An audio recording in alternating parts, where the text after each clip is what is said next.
Most people do not lose themselves in love. They lose structure. And that sounds colder than it is, because the popular story is softer. The popular story says, someone hurts you, someone leaves, someone lies, someone fails you, and then you spend months trying to recover from the emotional damage. But that is only the visible layer. The deeper damage is usually different. What breaks first is not your heart. It is your internal order, your rhythm, your priorities, your use of time, your judgment, your sense of proportion. That is why some people can leave a relationship and feel pain, but remain functional. And others look fine on the outside while their whole life starts drifting. Same event, different damage. Because the real question is not only who left. The real question is what their presence had already rearranged inside you. That is the part almost nobody studies honestly. Not the chemistry, not the memories, not the attraction, the structure. What did that dynamic train you to normalize? What did it make you postpone? What did it make you excuse? What did it make you call love when it was actually instability with emotional decoration? Because that happens all the time. A person does not need to destroy you dramatically. They only need to become important enough that your standards start bending around them. That is how structure gets lost. Quietly, not in one collapse. In 100 tiny permissions. You stop protecting your mornings. You stop thinking clearly. You stop using money with intention. You stop noticing how much energy is leaving your life through the same door every week. And because none of that looks cinematic, most people do not call it damage. They call it being invested. They call it trying. They call it being patient. They call it fighting for something meaningful. But effort is not always noble. Sometimes effort is just resistance to reality. Sometimes effort is what people do when they already know something does not fit, but they still want to avoid the emptiness that would come after leaving. That is why so many people stay too long. Not because they are deeply in love, because they are deeply afraid of the silence that comes next. And silence is dangerous for anyone who has built their life around emotional noise. Because silence reveals patterns. It reveals how much of your day was built around someone else. How much of your thinking was reactive? How much of your spending was emotional? How much of your attention had been rented out? That is why the first stage after a bad dynamic often feels strange. Not peaceful, not inspiring, strange. Because the body is still waiting for interruption. The mind is still waiting for the next message, the next shift, the next tension, the next little emotional earthquake. And when it does not come, you feel exposed to yourself. That is the moment where two paths open. One path says, fill the space fast. Find another person, find another distraction, find another intensity. Return to movement before you have to hear your own thoughts. The other path is harder. Stay still long enough to see what actually happened to your life. Not your feelings alone, your life. The difference matters, because if you only ask emotional questions, you get emotional answers. Do I miss them? Did they care? Was it real? Could it have worked? Those questions can go in circles for years, but structural questions cut deeper and cleaner. What did this cost me? What did it interrupt? What kind of habits did it reward? Who was I becoming inside that pattern? Those questions do not flatter you, but they free you, because once you answer them honestly, the story changes. It is no longer just about who someone was. It becomes about what your life became around them.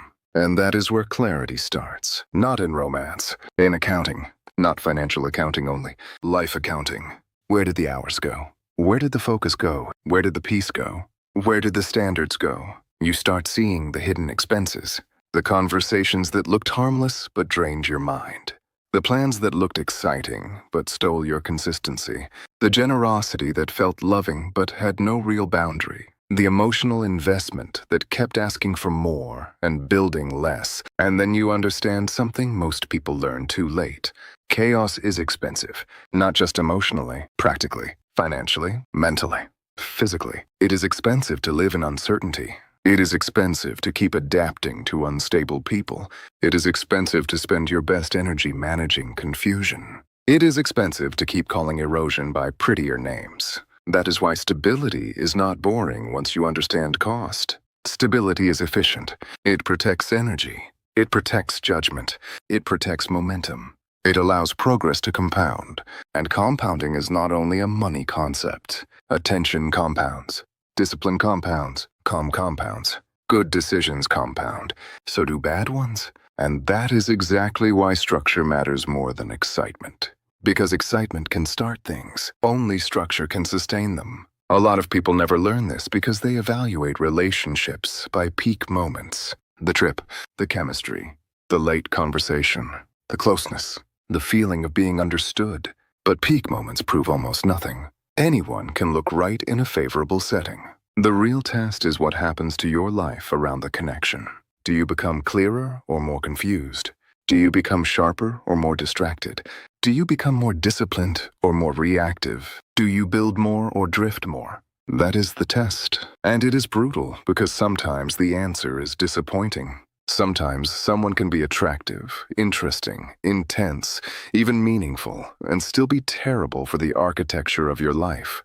That does not make them evil. It makes them incompatible with the future you are trying to protect. And once you see life that way, a lot of illusions die fast.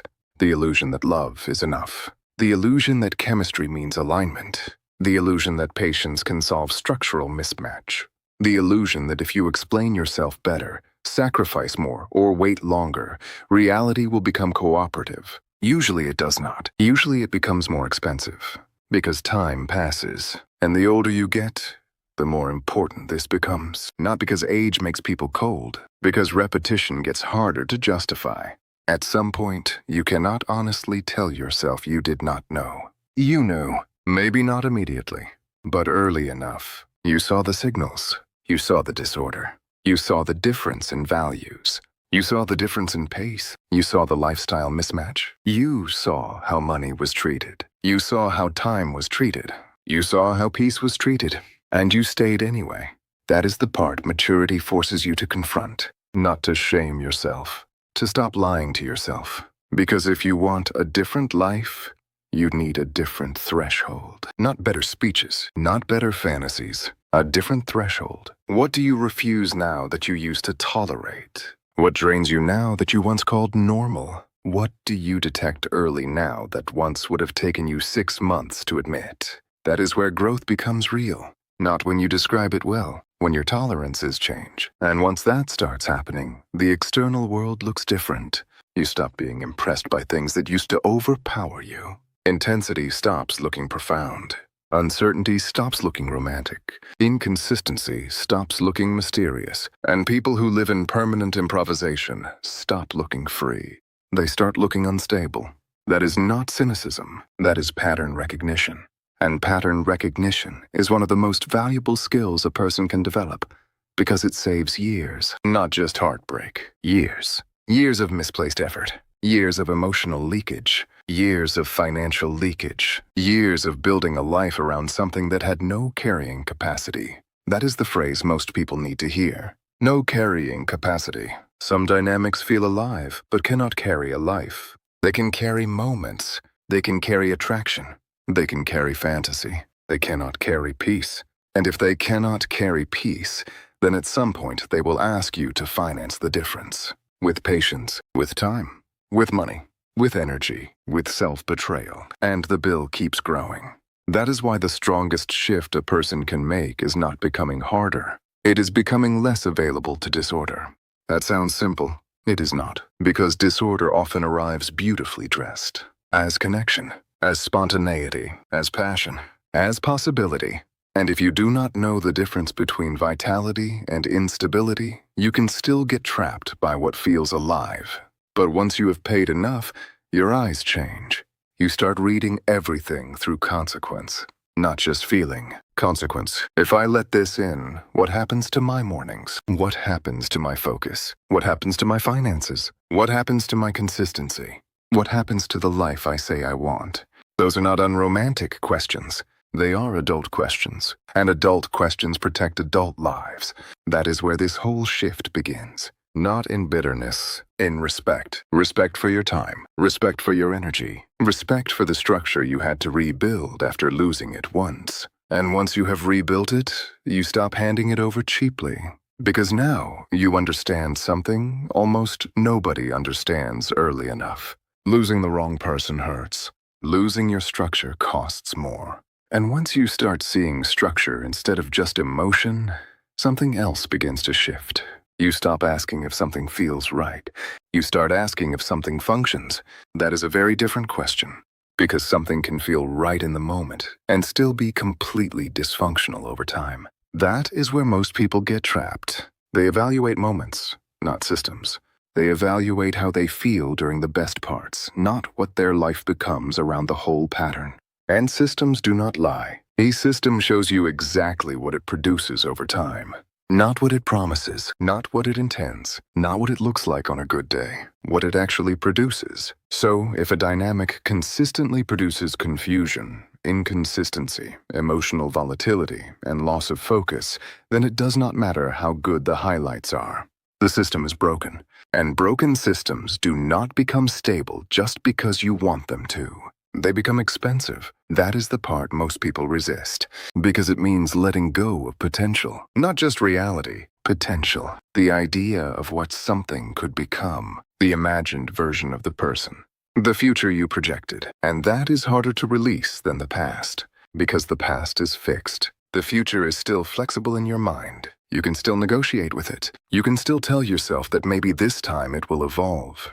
Maybe now it will align. Maybe now it will settle. But systems rarely change without pressure. And in relationships, the pressure often comes from conflict, from discomfort, from repeated friction. And if you are constantly hoping that the other person will reorganize their life to match yours without real evidence of that happening, then you are not building. You are waiting. Waiting disguised as effort. Waiting disguised as patience. Waiting disguised as love. And waiting has a cost, because while you wait, your life pauses, your structure weakens, your momentum slows, and you do not notice immediately. Because nothing dramatic happens. There is no clear signal that says you are losing ground. It just feels like time passing. But time passing inside the wrong system is not neutral. It is erosion.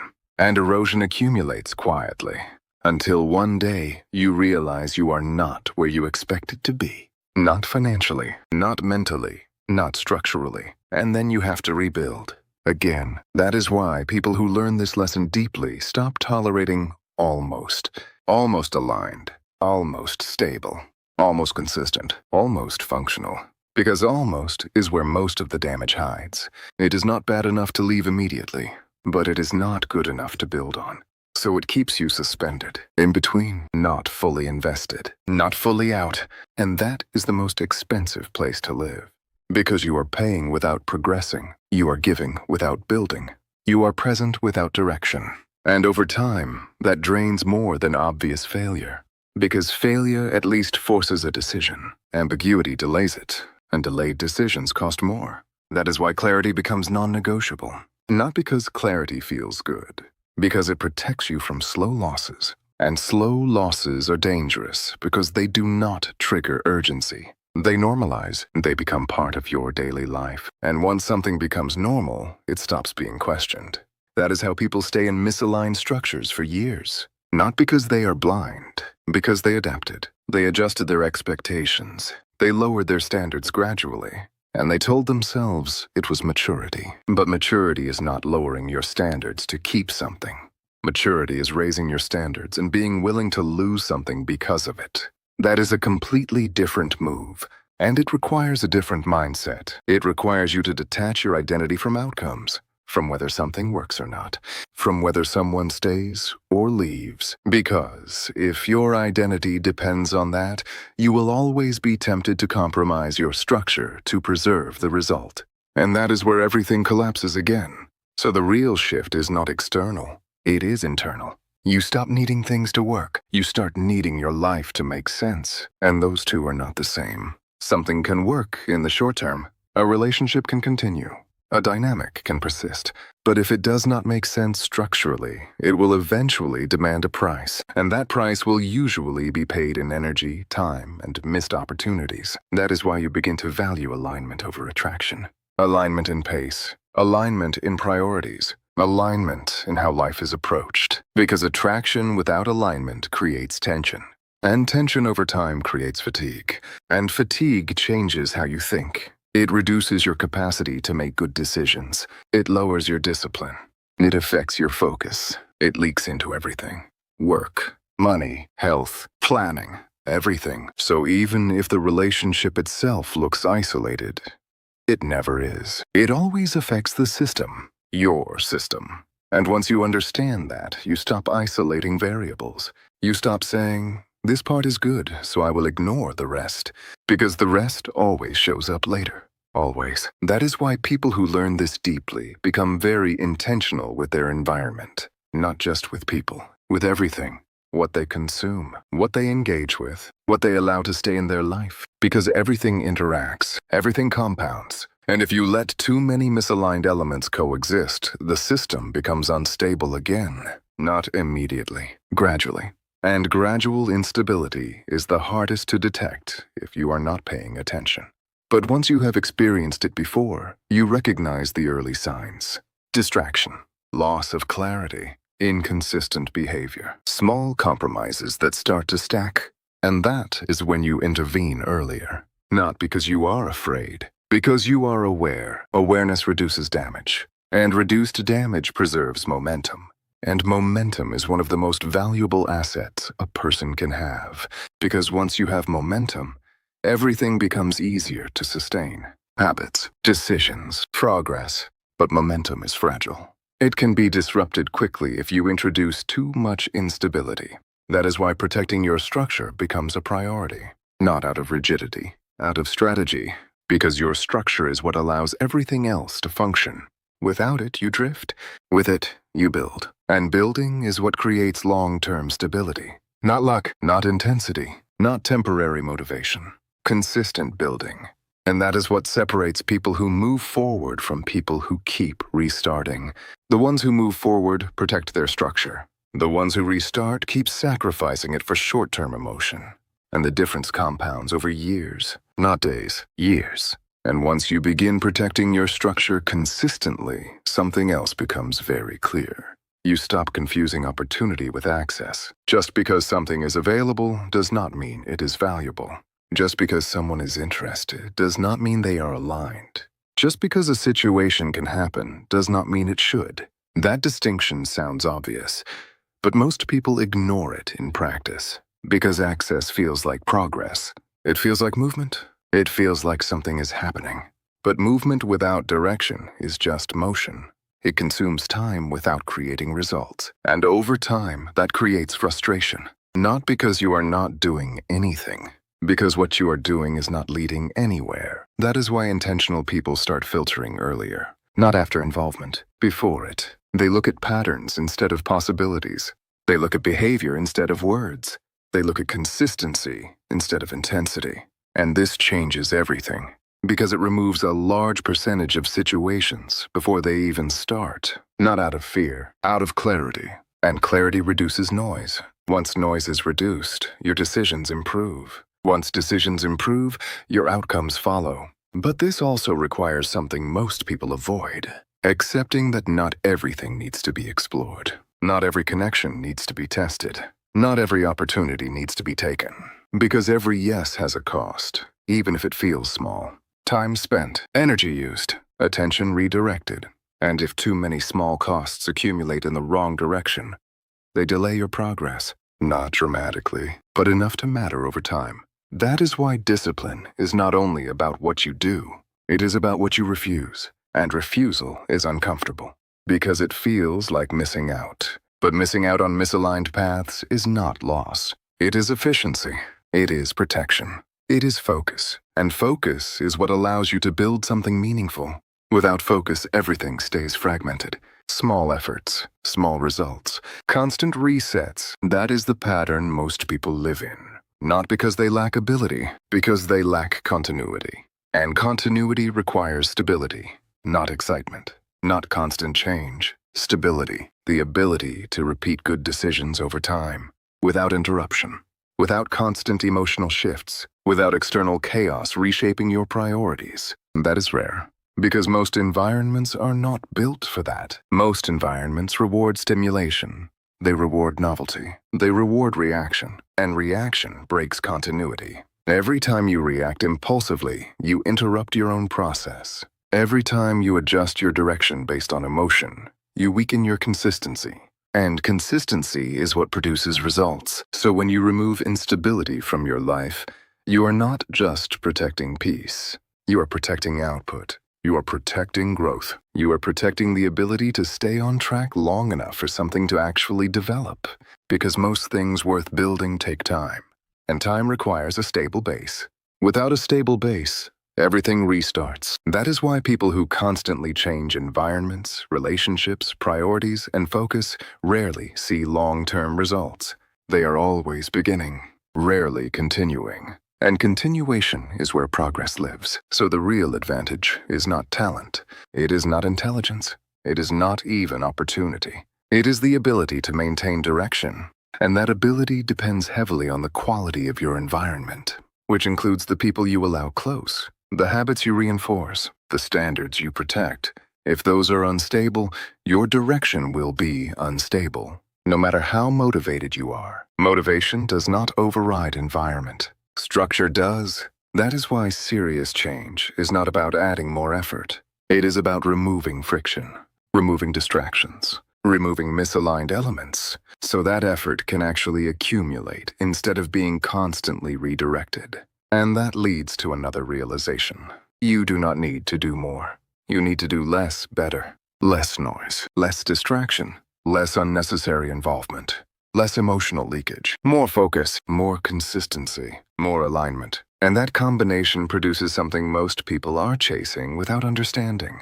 Sustainable progress, not spikes, not temporary improvements, not moments of high performance followed by collapse. Sustainable progress, the kind that compounds, quietly, over time. And compounding is powerful because it does not depend on intensity. It depends on continuity, small gains, repeated consistently, without interruption. That is what creates significant results in money, in health, in skill, in stability, in everything. So when you protect your structure, you are not limiting your life. You are enabling compounding, and compounding changes scale. It turns small advantages into large outcomes, but only if you let it run. And most people do not, because they interrupt themselves with bad decisions, with unstable environments, with misaligned relationships, and then they wonder why nothing grows. It is not lack of effort.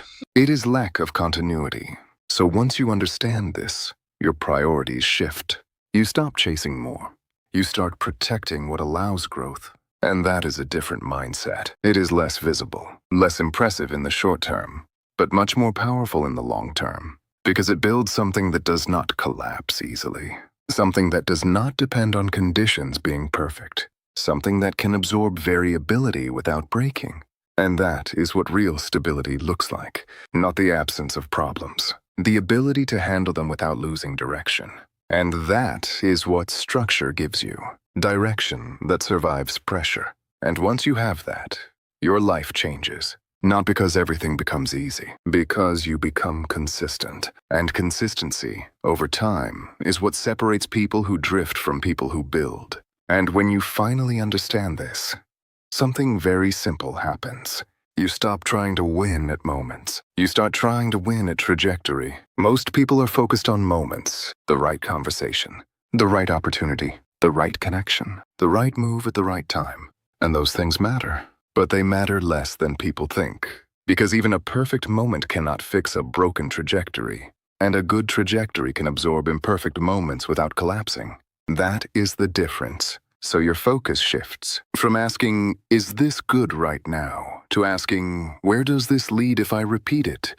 That question changes everything, because repetition is what defines outcomes, not isolated events, not isolated decisions. Patterns. And once you start thinking in patterns, your tolerance changes again. You stop tolerating things that only work occasionally.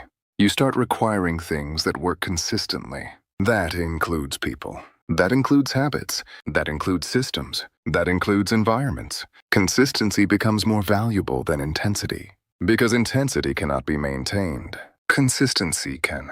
And anything that can be maintained can be improved. That is how growth actually happens, not in bursts, in layers, layer after layer of small, stable improvements. That is what creates a life that does not feel chaotic, a life that does not constantly need repair, A life that does not depend on luck to feel okay. And once you experience that kind of stability, your standards become very clear. Not higher for the sake of ego, higher for the sake of preservation. Because you know what it took to build this. You know how long it took to remove noise, to rebuild discipline, to regain clarity, to create a system that works for you instead of against you. And because you know that, you protect it. Not aggressively, not defensively, but consistently. You simply do not allow things that disrupt it, not because you cannot handle disruption, because you understand its cost. And cost awareness is what creates discipline, not motivation, not inspiration, awareness of consequence. So now, when something appears in your life, you evaluate it differently. Not, do I like this? Not, is this exciting? Not, could this be something? You ask, does this integrate? Does this fit into the structure I built? Does this reinforce it? Or does it compete with it? Does it simplify my life? Or does it complicate it? Does it support my direction? Or does it pull me away from it? And those questions are powerful because they remove illusion. They force reality into the decision. And reality is what determines outcomes, not intention, not desire. Reality. So once you start operating from that level, your life becomes more predictable. Not boring, predictable, in the sense that your actions align with your goals. Your environment supports your decisions. Your habits reinforce your direction. And when all those elements align, progress becomes natural. Not forced, not dramatic, natural. That is what most people are missing. They are trying to force outcomes in environments that contradict them. They are trying to build consistency inside instability. They are trying to create order while allowing chaos. And that does not work.